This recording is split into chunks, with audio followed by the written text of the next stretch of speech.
രാഹുൽ ഗാന്ധിക്കെതിരെ രൂക്ഷ വിമർശനവുമായി കേന്ദ്ര ധനമന്ത്രി. രാഹുലിന് രാഷ്ട്രീയ നൈരാശ്യമാണെന്നും താൻ ഭീരുവല്ലെന്ന് രാഹുൽ ധരിക്കുകയാണെന്നും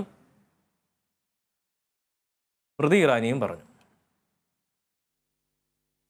പ്രധാനമന്ത്രി നരേന്ദ്രമോദിയെ ഇതാദ്യമായിട്ടല്ല കോൺഗ്രസ് അപമാനിക്കുന്നതെന്ന് പറഞ്ഞ ഇറാനി രാഹുലിനെതിരെയും കോൺഗ്രസിനെതിരെയും രൂക്ഷ വിമർശനമാണ് ഉന്നയിച്ചത്.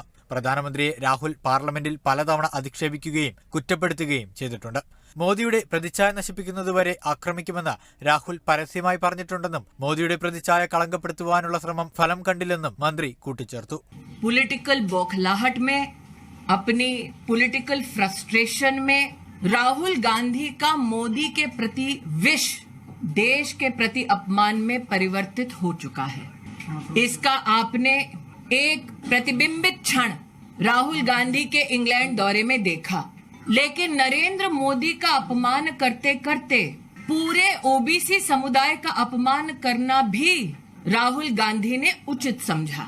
രാഹുലിന്റെ മോദി പരാമർശം പ്രധാനമന്ത്രിയെ മാത്രമല്ല എല്ലാ പിന്നാക്ക സമുദായങ്ങളെ അപമാനിക്കുന്നതായിരുന്നുവെന്നും മന്ത്രി ആരോപിച്ചു. National desk, Kerala vision news.